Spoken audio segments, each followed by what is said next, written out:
Wow, look at how good that looks. Hey kitchen people, welcome back to my channel. My name is Alyssa. I am the owner and creator of the Floral Apron blog, and today I am here to show you how to make this absolutely gorgeous apple snickerdoodle layer cake. Look at these layers.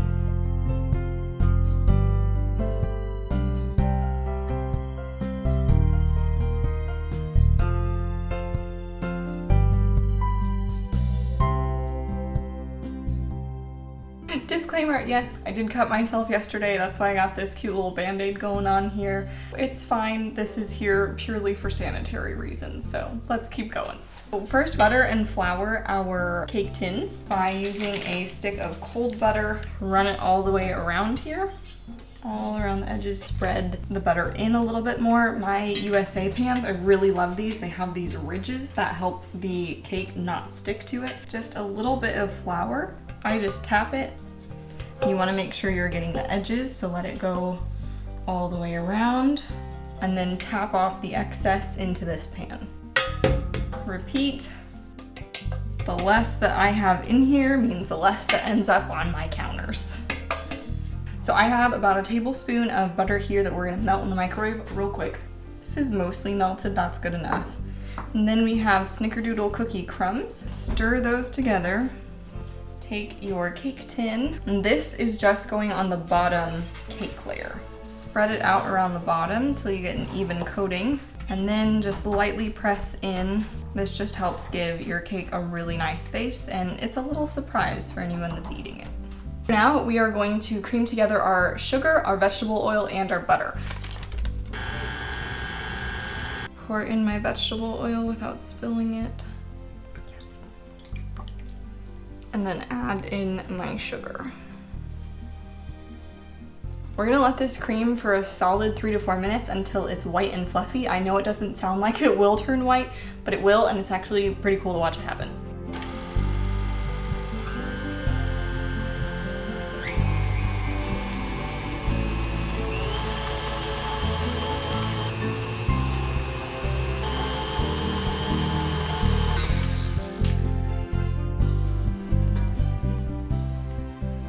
Now that this is where we want it, we are going to add in our vanilla and eggs. We're gonna put in our eggs one at a time and beat until incorporated.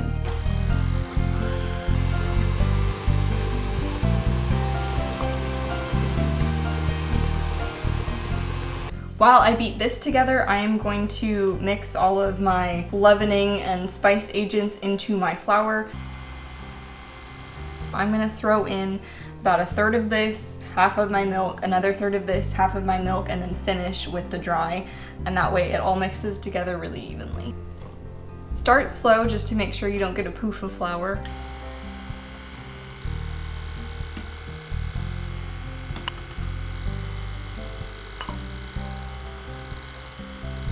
Wipe this down and then scrape the sides of my bowl just to make sure that I have everything mixed together. Take our beater off and scrape what's still on it into the bowl. In order to get a really even layer, there are a few different ways you can go about doing it. I have a layer that has a cookie crust, so this one is gonna weigh a lot more than my 2 empty pans over here. I know that my KitchenAid mixer stand bowl weighs 791 grams. It is burned into my brain. What I can do is weigh how much batter I have in this, and then subtract the weight of the bowl from that, and then I can zero out each of my cake tins and put exactly 1/3 of what I have of the batter in each one. I have 2468 here, and then we'll get into my math. 791, we've got. So once I have my number, I'm gonna divide that by 3. Oh, it's a perfect, oh my goodness, so good.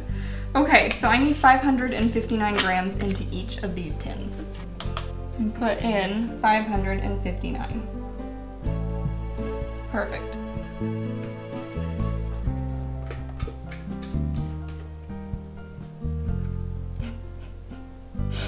Okay, I did not zero out in between each of these. Well, that explains why we only have 349 in here. Okay. We're just gonna scoop and scoop. How much do you weigh? And you weigh 1,045. Okay. Wow, okay, that was a lot easier then. Then I give them a little bit of a wiggle to make sure they go to the full edges. Same for this guy. He looks like a cheesecake, doesn't he? He's not. Okay, and I did preheat my oven. This guy cooks at the same time that these guys do. However, I like to put him on the bottom because that heats up faster.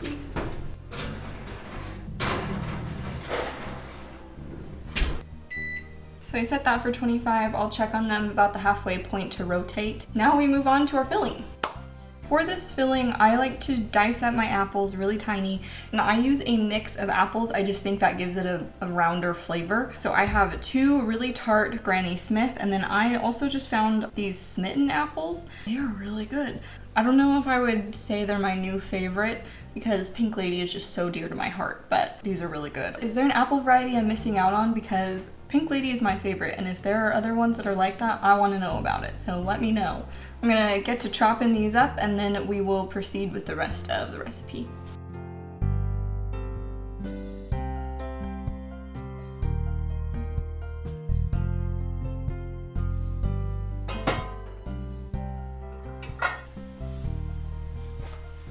These are our cakes. This is my cake with the cookie crust. Once it starts to pull away from the edges, you know that it's done. Mine were in for about 27 minutes, and look at how good this looks. This is really hot with those oven mitts. We'll let the cakes cool in their tins for about 10 to 15 minutes, and then we will turn out onto cooling racks to make sure that they cool the full way before we frost and fill. Now that we have our apples chopped up, we are going to start working on our apple filling. We'll start by melting butter in you can use a medium or a large saucepan. Large will give you a lot more room to stir around, but I have had success in a medium. I did not realize that time-lapse wouldn't catch me throwing in my apples, spices, and brown sugar, but it did catch me throwing in my lemon juice, so at least there's that. The easiest way I have found to take my cakes out of their tins is putting a sheet of parchment paper over the top, putting my cooling rack on top of the parchment paper, and then using a hot pad to get underneath and then flip everything out. You'll need 3 sheets of parchment paper, a couple of hot pads, and your cakes. Yeah, that's fine. So this tin has cooled enough. It's still pretty warm, but it's not gonna burn my hands. Take your parchment paper and put fully on top. Take your cooling rack, lay it directly in the center, put a hot pad here, and then get underneath where that other hot pad is, and one quick motion flip. Okay, of course my cake's stuck, and it's never stuck before. There we go. And look at this, perfectly golden. Oh, it looks so good. My cheat so that I don't have to even out the layers is I let it cool like this. Then you have one really flat cake that you don't have to do any torting, any cutting, it's just ready to go. And then do the same for our next tins. Oh, so good. Oh man. So these cakes are done. Let them cool until they are very cool to the touch. I also learned that this set of cooling racks does this yesterday. These are absolutely incredible. And wow, this is great. I love this. Our apple filling right now is pretty chunky. It's just, this is better if you're gonna eat it with a spoon, which I recommend. You can have a few of these chunks, but we don't want the whole thing made of these cubes. So what I do, I reserve a cup of just the apple pieces. So good. So then we're left with all of this, and that is gonna go directly into either a blender or an immersion blender. My husband's favorite color is green, so that's the type of immersion blender we have. We are just gonna blend this until it looks like a really chunky apple butter.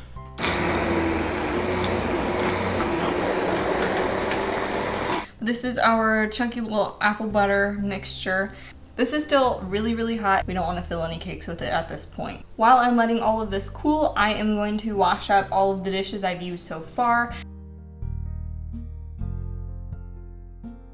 These dishes are pretty intensive, but nothing out of the ordinary for a layer cake. I've rated them Dish Mountain, which is what I affectionately call a 5 out of 5 on my cleanup scale. Each separate component is only a 2 or a 3 though, so if you wanted to break this bake up for easier cleaning, you could totally make the cake and apple filling one day, and then make the buttercream and assemble everything the next day.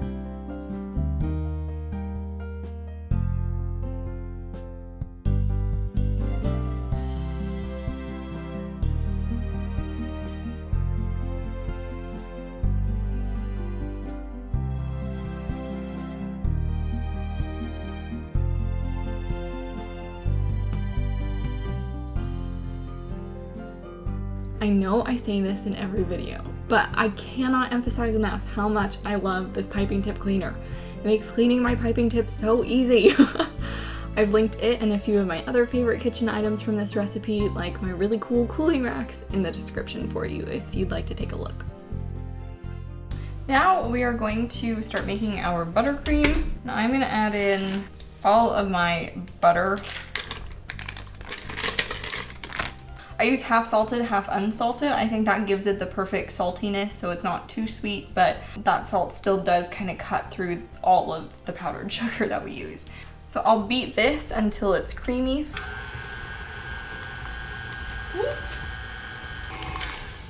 Just start adding this in. Do it in a few additions.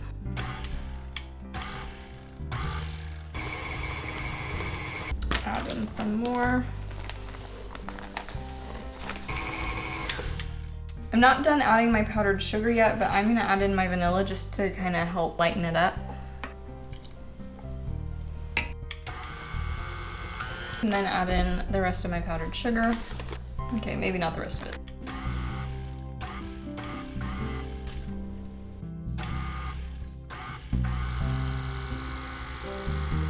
I can hear it starting to struggle, so I'm gonna stream in a little bit of milk. Now I will add in the rest of my powdered sugar. And yes, we used an entire bag.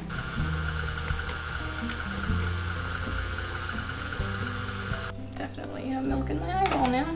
Probably on my eyelashes too. Next we will add in our cinnamon. A little more. I bought this 2 weeks ago, so fall is in full swing. Good. And then we will mix this all together and we'll let it keep going for a couple of minutes just to get really light and fluffy.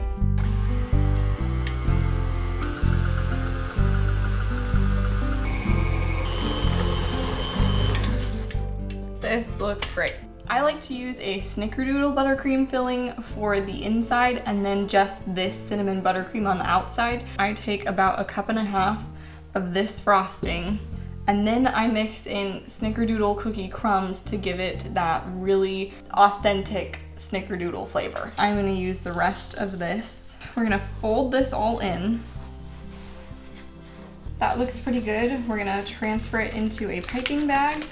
And this I am going to fit with my Ateco 864, which I just got yesterday and I'm really excited to try it out. And this feels pretty grainy because of all those cookie crumbs. You don't want to use this on the side of your cake when you're frosting it because you are never going to get a smooth border. That's why we have this plain cinnamon buttercream. That is for a really smooth side. This is all for flavor. Okay, so this guy is ready to go. I also got this tip yesterday and it's a Ateco 804. Very excited. Now I have this guy filled and we are ready to roll. What we need to do is secure our cake board to our turntable. This dollop that fell on the counter earlier is perfect for that. And then press this down. This just makes sure that your cake board is not going anywhere. Then we will do the same again. This time I'll use a little bit of the cinnamon. That was a lot, but oh well. Let me emphasize, my cakes are cool. Take my cookie crumb cake layer and flip it right on top of this frosting.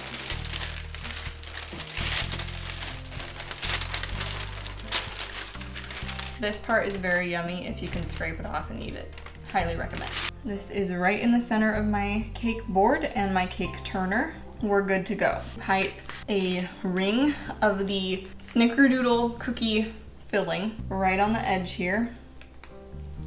This is a really thick frosting. And then I'm also going to use this to pipe a couple concentric circles. I like this piping tip.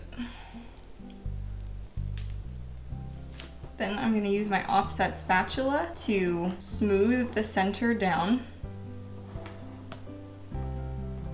I probably should have done this before I did the dam, but you know, it still worked. So we are going to take half of our apple filling mixture, which I made this yesterday, so it is for sure cold. We are just going to set this on top and then use the back of the spoon to spread it evenly around the top. Okay, then I am going to use this same spoon and spoon half of my apples on top. Spread them out as best you can.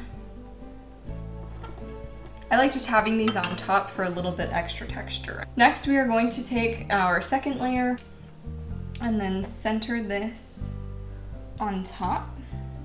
Get down on the level with it and make sure that you don't have one side that's bulging out over the other one. We want to press firmly down to make sure that we don't have any air pockets. And this looks pretty good to me, so we'll go ahead and continue. Use your cinnamon Snickerdoodle cookie buttercream again. Feel free to finish it off. And then I will just supplement with the cinnamon buttercream. Then we'll take the rest of our apple filling and put my apple pieces on top. And then our final layer.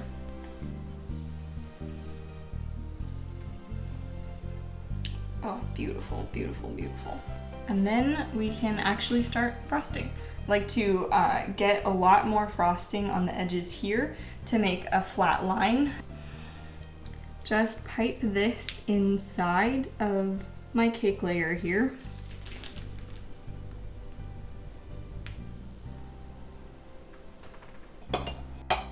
Just to make sure you don't have any stray crumbs that will get in. And then use this to smooth the sides down. We'll make it pretty later. Pipe a ring around the bottom to make sure that all of those crumbs stay in.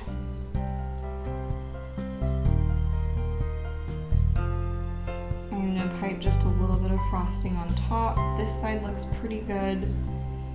Maybe a little more here.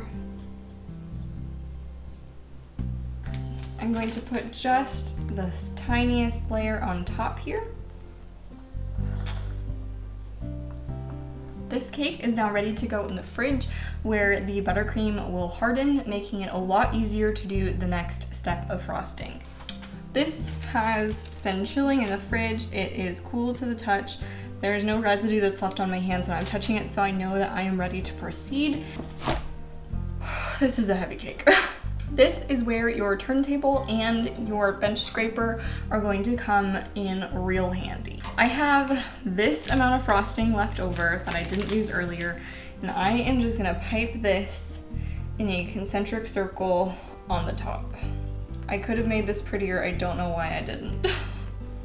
And then I will take my offset spatula, and then I am going to just spread this over.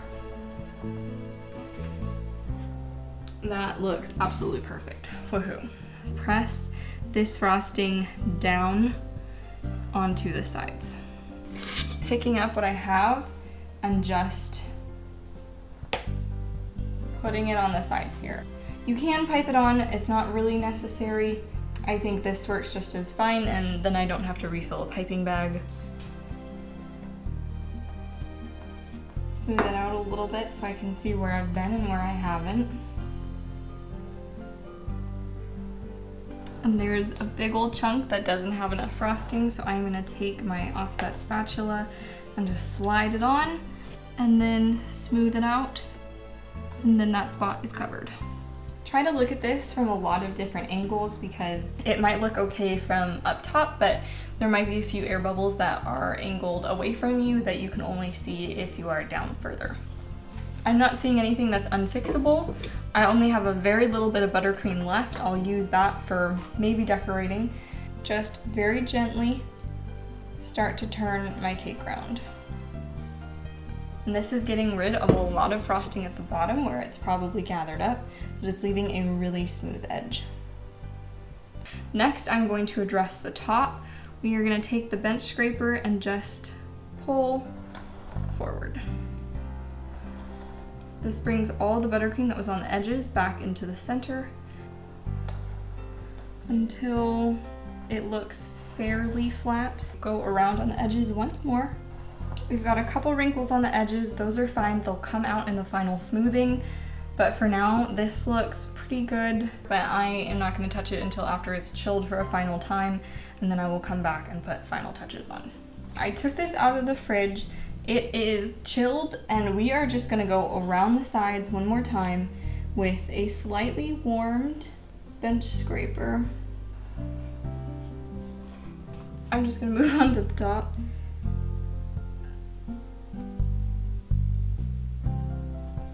Okay. I'm gonna put this back in the fridge. While we're waiting for that to chill a little bit more, I am gonna take the buttercream that I have left, tint it with a little bit of brown food coloring. This is Americolor's Chocolate Brown. I'm gonna use 1 drop.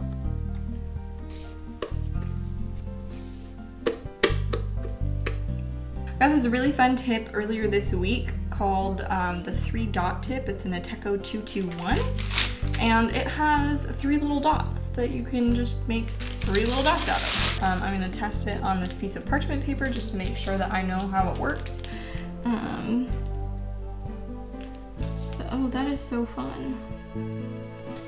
Just 3 cute little dots right next to each other. Okay, yes, we can do lots of fun things with it. Look at how cute that is.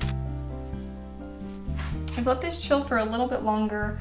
If it is not perfectly chilled, I don't have any more time, so we're just gonna work with it. And then I will go around the edges once more.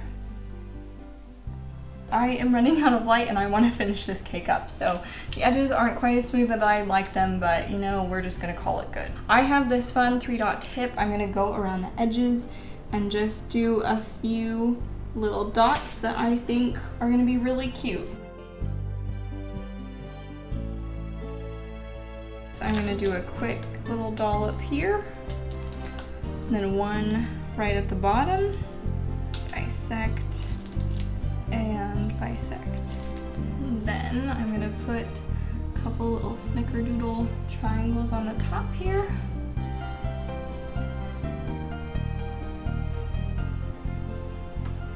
Kind of fun, right? Little funky, cute.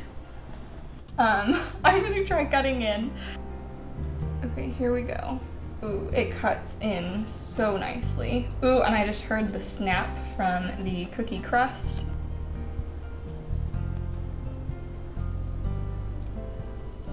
Oh my goodness, look at this. Wow, okay, lots of things going on here. I cut myself a much smaller piece, but this is going to give me the perfect combination of everything. Get a little bit of apple in here.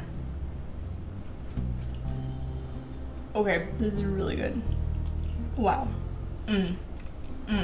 So we have this cookie crust that gives it a really nice, like a very light crunch. Tastes just like Snickerdoodles.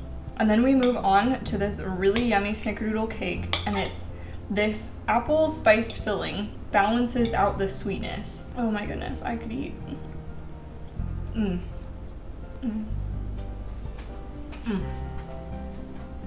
This is very yummy. I just want to share this with everyone I know. It's so good. I love that filling. Because we have only that little bit of the diced apple, oh man, it just shines.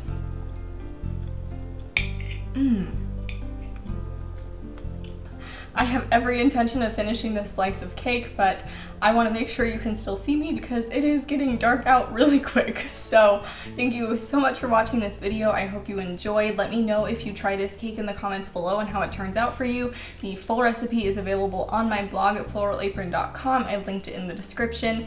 And thank you so much for watching. I wish you all the best in becoming the kitchen person you were made to be. I'll see you next time. Bye. This tastes like fall in a cake. It is fall in a cake.